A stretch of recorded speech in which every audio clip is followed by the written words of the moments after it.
ำบ่อก่อศาลาสร้างมะคาไต่เต้าเป็นเบ้าบ่อล้อมคนสร้างกุศลปัวพญาสร้างนักปราชญ์สอนศีลธรรม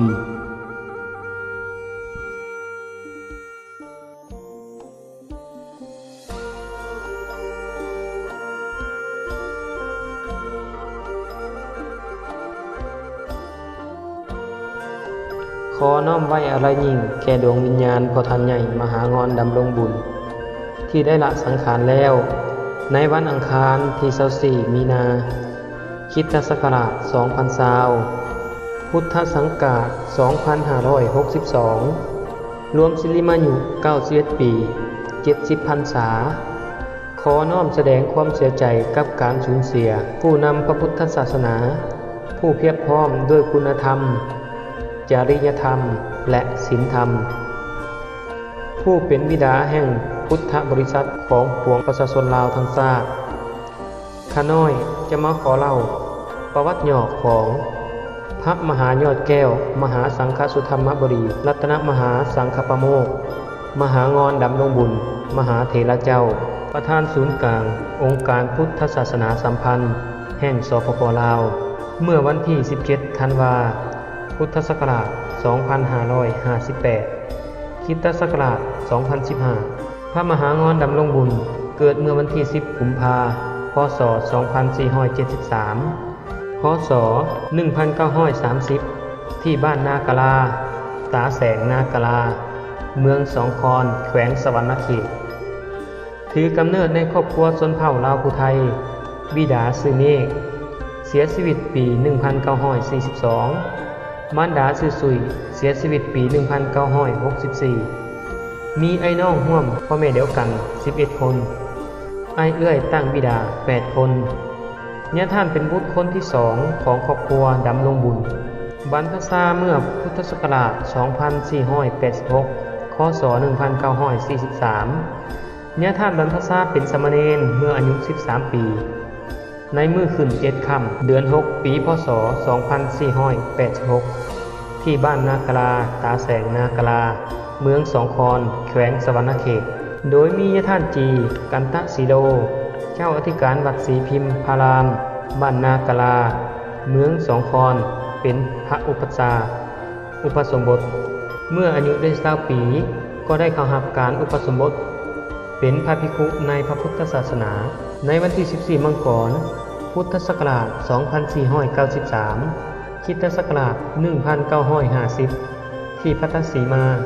วัดอุโมงค์บ้านละหาโคกเมืองสองคอนแขวงสวรรณเขตโดยมีท่านตาแสงจันทร์เป็นเจ้าภาพเจ้าศรัทธาอุปถัมภ์การอุปสมบทมีญาท่านเชนเจ้าคณะเมืองจำพรเป็นพระอุปชาญาท่านจีกันตะสีโลเป็นพระกรรมวาจาเบื้องขวาญาคูหุยเป็นพระกรรมวาจาเบื้องซ้ายอุปสมบทสำเร็จในเวลา 10:34 นาทีมีพระสงฆ์นั่งหัตถบาท24องค์พอมาฮอดพศ2518พศ1975กรรมฐานศูนย์กลางองค์การพุทธศาสนาสัมพันธ์ของสปป.ลาวพศ2521หา2550พศ1978หา2007ได้รับการแต่งตั้งเป็นประธานองค์การพุทธศาสนาสัมพันธ์ลาวแขวงสวรรณเขตเป็นทั้งกรรมการศูนย์กลางอพสและคณะกรรมการศูนย์กลางแนวลาวสังชาติพศ2554พศ2011ได้รับการแต่งตั้งให้เป็นรองประธานศูนย์กลางองค์การพุทธศาสนาสัมพันธ์ของสปป.ลาวองค์ที่1และรับผิดชอบทั้งหมด5แขวงภาคใต้พศ2558พศ2015วันที่17ธันวาคมปี2015ได้รับการแต่งตั้งเป็นองค์พระสังฆประธานาธิบดีสกลมหาสังฆปโมกข์ประธานศูนย์กลางองค์การพุทธศาสนาสัมพันธ์แห่งสปป.ลาวองค์ที่5ตามสุวรรณจารึกว่าองค์พระสังฆประธานาธิบดีปัญจศรีวิสุทธิพุทธวลังกูรวิบูลย์ธรรมรัตนญาณนายกตรีปิฎกโกศลดำรงบุญมหาเถรเจ้าสกลมหาสังฆปโมกข์พศ2562พศ2019 อิงตามธรรมนูญสงฆ์ลาวฉบับเล็กที่ 37 นย. ลงวันที่ 15 กุมภาพันธ์ 2019 และอิงตามมติเอกสารของกองประชุมคณะบริหารงานประจำการศูนย์กลางองค์การพุทธศาสนาสัมพันธ์แห่งสปป.ลาวครั้งวันที่ 29 กรกฎาคม 2019 พระเดชพระคุณได้รับขึ้นเป็นพระยอดแก้วตามสุวรรณจารึกว่าพระยอดแก้วมหาสังฆสุธรรมบดีปัญจศรีวิสุทธิอุตตมโพธิคุณวิบูลย์ธรรมรัตนญาณนายกตรีปิฎกโกศลวิราชพุทธบริษัทคารวสถานมหางอนดำรงบุญมหาเถระเจ้ารัตนมหาสังฆปโมกข์ด้านการศึกษาพ.ศ. 2487 พ.ศ. 1944 ศึกษาอักษรธรรมอักษรขอมในใบลานท่องบทสวดมนต์ต่างๆในสมัยนั้นมนต์น้อยมนต์กลางมนต์ดึกพ.ศ. 2492 พ.ศ. 1949 จบนักธรรมเอกและภาษาฝรั่งเศสพ.ศ. 2500 หาพ.ศ. 1957 จบการศึกษาอุดมชั้นตรีและมหาปริญญา7 ประโยคมาฮอดวันอังคารวันที่ 24 มีนาคม 2020 พระพุทธศักราช 2562 คริสตศักราช 2020 ที่ห้องหมอ103 นครหลวงเวียงจันทน์พระยอดแก้วมหาสังฆสุธรรมบดีมหางอนดำรงบุญมหาเถระเจ้ารัตนมหาสังฆปโมกข์ประธานศูนย์กลางองค์การพุทธศาสนาสัมพันธ์แห่งสปป.ลาวก็ได้รับขันจากพวกเฮาไปเป็นที่เศร้าอะไรยิ่งของปวงประชาชนทั้งประเทศและของโลกทั้งนี้เหลือไว้แต่ธรรมะบทเทศน์บทสอนคุณงามความดีที่เพิ่นสร้างไว้ให้แก่ลูกหลานถ้าข้อมูลใดขาดตกบกพร่องข้าน้อยขออภัยด้วย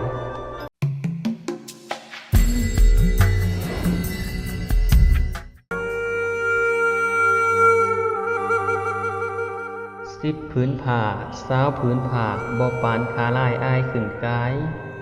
คันขาลายอ้ายใกล้แล้วพอปานผ้า10,000 ผืนขาขาวมานั่งใกล้เหม็นขาวหากสิอ๋อขาลายมานั่งใกล้หอมอมกะบ่ปานคันว่าขาลายแล้วแอวบ่ลายกะบ่คล้อง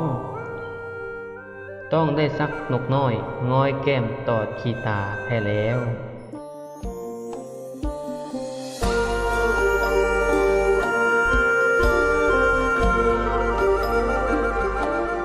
สักลายหรือลายสักแม่นศิลปะเทิงผิวหนังอย่างหนึ่ง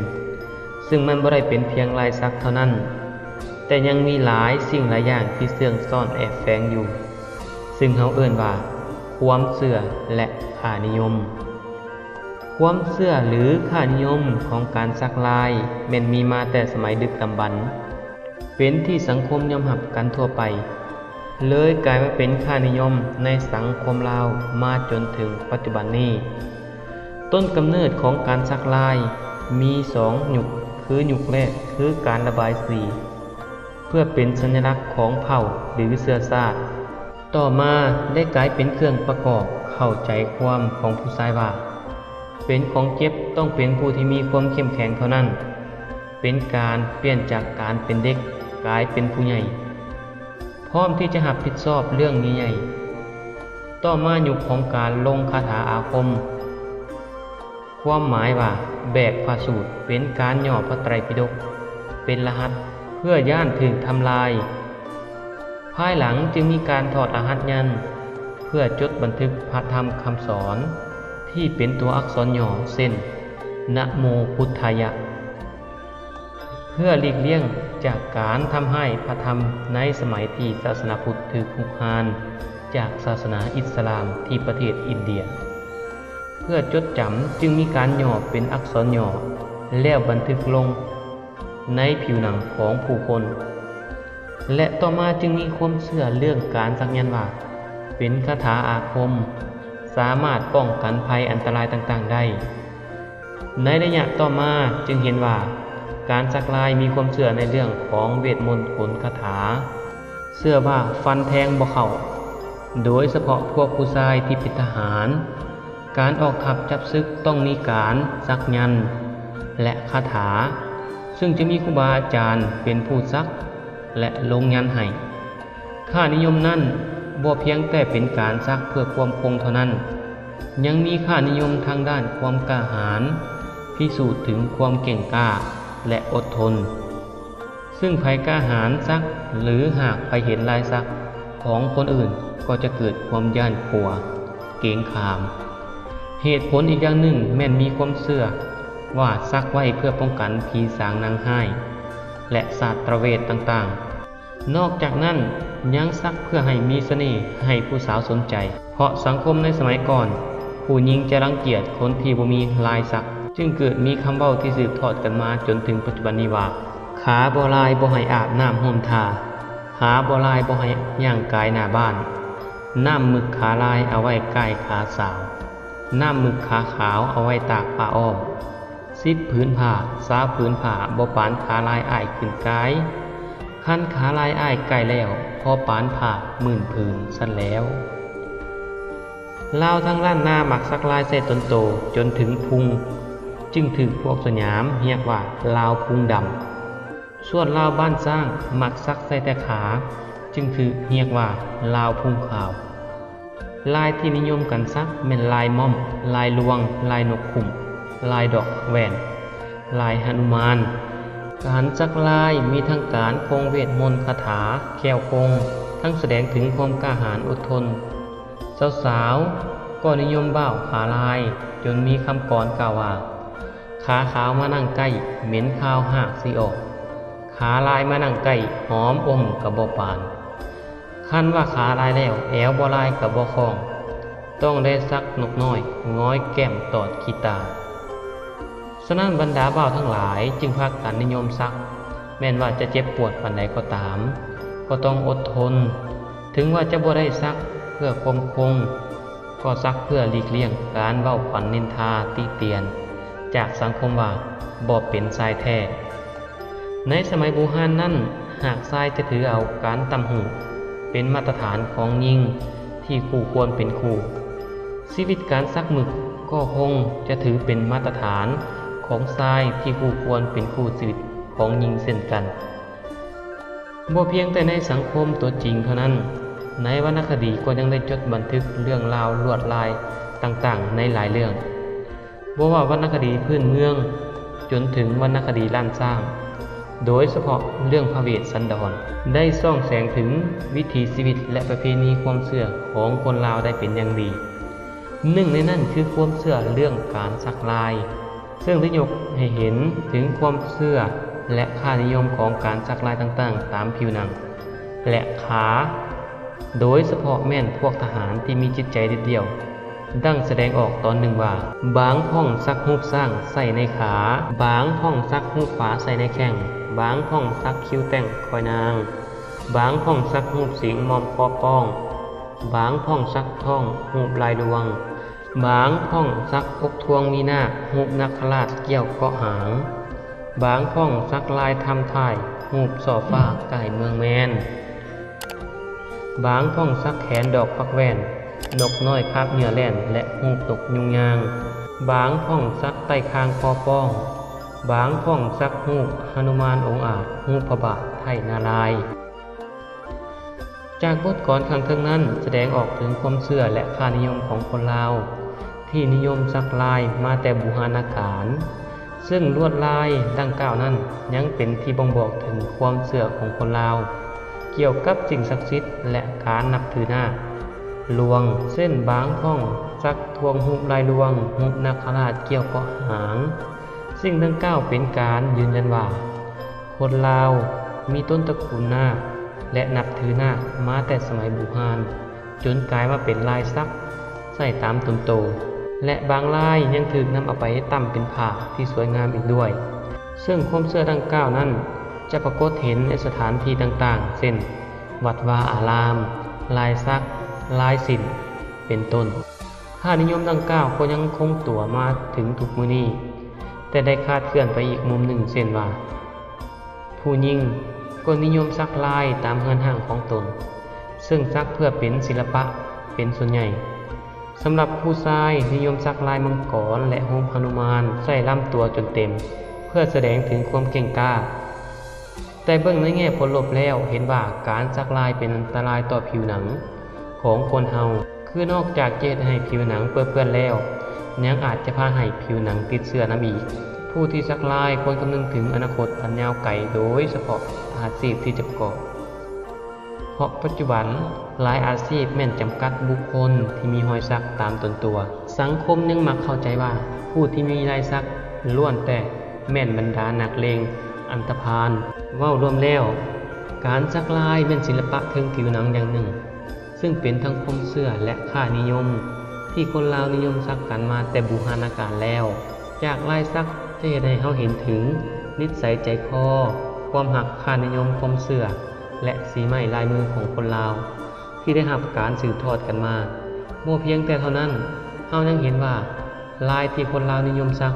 โดยเฉพาะลาวบูหานนั้นมีหลายลายซึ่งแต่ละลายล้วนแล้วแต่เป็นสิ่งบ่งบอกถึงความเชื่อและเอกลักษณ์สัญลักษณ์ของความเป็นชาติลาวเช่นลายหน้าลายลวงลายสร้างลายป่าลายมอมลายสิงลายดอกผักแหวนลายนกน้อยลายนกยูงลายนกยางลายนกขุ่มลายหนุมานและลายยันอย่างไรก็ดีการสักลายถึงว่าจะเป็นความเชื่อค่านิยมแต่ก็ควรคำนึงถึงความเหมาะสมและความปลอดภัยนำอีกด้วยมานี่สำหรับข้อมูลเกี่ยวกับลายสักก็จบลงไปก็ต้องขอขอบใจข้อมูลจากพระบุญทวีกรมประพันธ์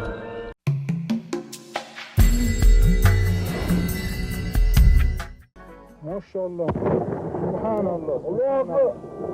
الله أكبر พระพุทธรูปแห่งบาบิยันเป็นกลุ่มพระพุทธรูปหลายองค์โดยเฉพาะองค์ใหญ่และเก่าแก่ที่สุดในโลก3องค์ตั้งอยู่ตามหน้าผาบาบิยันทางตอนกลางของประเทศอัฟกานิสถานซึ่งพระพุทธรูปนี้ได้สร้างขึ้นประมาณศตวรรษที่10เป็นศิลปะพระพุทธรูปยุคทำอิฐที่เผยแพร่มาจากอารยธรรมกิบูฮานก่อนที่จะมาของศาสนาอิสลามในช่วงศตวรรษที่13ศาสนสถานที่สำคัญที่สุดในบริเวณนั้นคือพระพุทธรูปใหญ่3องค์2องค์ทำอิฐสร้างขึ้นในปีพ.ศ. 1050 ค.ศ. 507มีความสูง37 เมตรและองค์ที่3สร้างขึ้นในปีพ.ศ.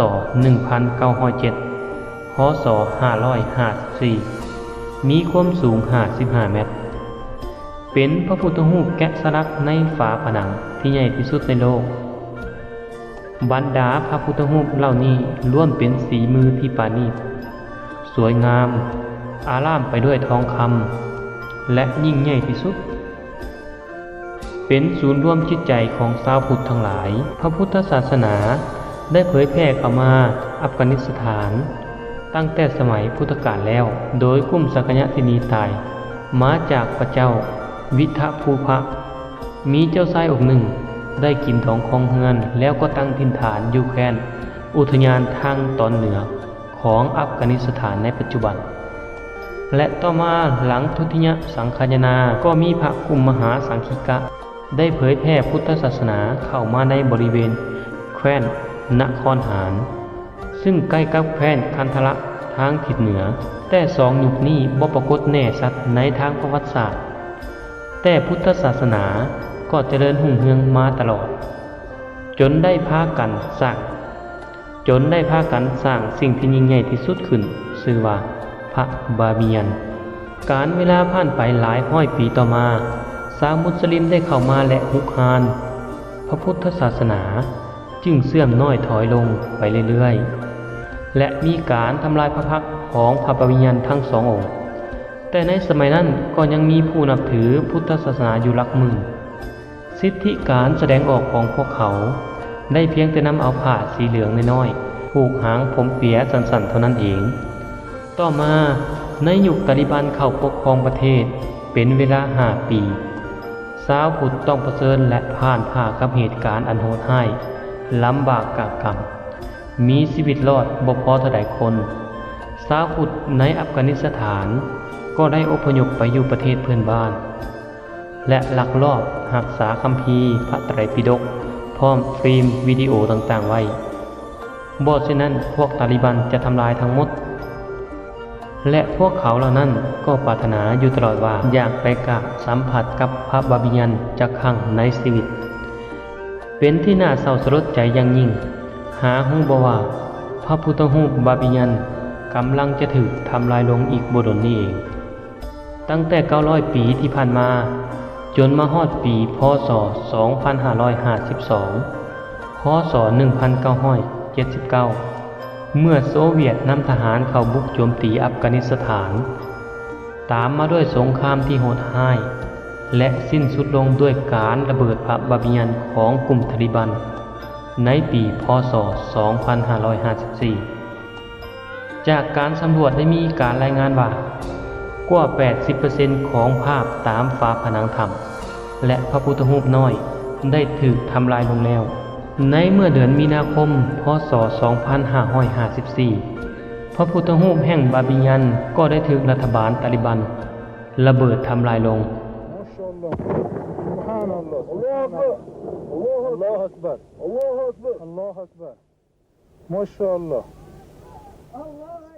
Albatta bu toshdan, turpoqlardan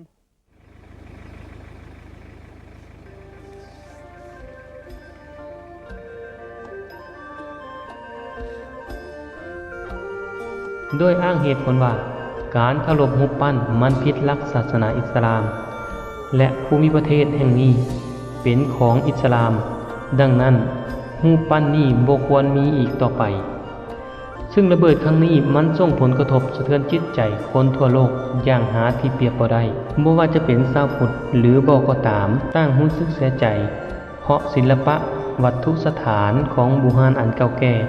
ได้ถูกทำลายลงแล้วระหว่างประวัติศาสตร์อันยาวนานกว่า 1,600 ปีพระพุทธรูปแห่งนี้ได้พบเจอกับสงครามและการจู่โจมมาตลอดถึงแม้ว่ามีคนพื้นเมืองชาวมุสลิมกลุ่มหนึ่งคือฮาสลัดได้ปกป้องศาสนสถานแห่งนี้อยู่ก็ตามเริ่มด้วยการเสื่อมถอยของศาสนาพุทธในบริเวณนี้ด้วยและการมาของศาสนาอิสลามการทำลายและการบุกรุกโจรกรรมของสำคัญที่มีค่าแห่งบาบิยันจึงเห็นให้สถานที่แห่งนี้เหลือไว้เพียงห้องห้อยและประวัติศาสตร์อันน่าอัปยศที่สุดและเหลือไว้เพียงคราบน้ำตาของชาวพุทธทั่วโลกคำให้การของมิตรซิดซาฮุนเซนเจ้าของมือผู้ที่กดระเบิดทำลายพระบาบิยันบอกว่าตามคำสั่งอำนาจของตาลิบันถ้าค่อยบ่ระเบิดพระพุทธรูปตาลิบันจะฆ่าค่อยทิ่มเพราะก่อนหน้านั้นตาลิบันได้ฆ่าลูกชายของค่อยไปแล้ว2 คนดุจดั่งหมาข้างถนนค่อยจึงเฮ็ดตามความเห็นแก่ตัวของการอยู่รอดค่อยก็ยังมีความเชื่อว่าด้านหน้าของพระพุทธรูปที่ถูกทำลายลงยังมีพระพุทธรูปปางสายญาติอีกองค์หนึ่งเป็นพระพุทธรูปขนาดใหญ่มีพระพักตร์อมยิ้มฝังอยู่ใต้ดินซึ่งเป็นความเชื่อที่ได้ยินมาจากบรรพบุรุษสืบขานกันต่อมาหลายชั่วอายุคนซึ่งสอดคล้องกับคำบอกกล่าวของพระถังซัมจั๋งที่ได้เห็นพระปางสายญาตินี้เช่นกันซึ่งนักโบราณคดีได้ขุดพบส่วนพระบาทของพระนอนเมื่อค.ศ. 2005 พระบาบิยันได้ถูกทำลายลงแล้วและหลายปีต่อมาก็มีชาวพุทธผู้ศรัทธาหาวิธีสร้างพระบาบิยันขึ้นหลายยุคหลายคนแต่ก็บ่เป็นที่สำเร็จบ่ว่าจะเป็นการสายเป็นรูปเงาหรือการวาดภาพแทนก็บ่สามารถช่วยให้ความเสียใจสะเทือนจิตของชาวพุทธทั่วโลกกลับคืนมาได้การทำลายพระบาบิยันที่เก่าแก่ที่สุดของพุทธศาสนาครั้งนั้นบ่ได้เฮ็ดให้พุทธศาสนาเสื่อมน้อยถอยลงไปได้เลยแต่กลับช่วยให้ชาวพุทธทั่วโลกได้ปลุกไฟแห่งความหักในพุทธศาสนาขึ้นมาหลายกว่าเก่าและนอกนั้นยังเฮ็ดให้ประวัติศาสตร์ต่างๆได้จับตาไปที่ตาลิบันอิสลามมาตลอดนี่ก็คือเพียงเศษเสี้ยวหนึ่งของข้อมูลทั้งหมดสำหรับข้อมูลใดขัดตกบกพร่องขออภัยไว้ด้วย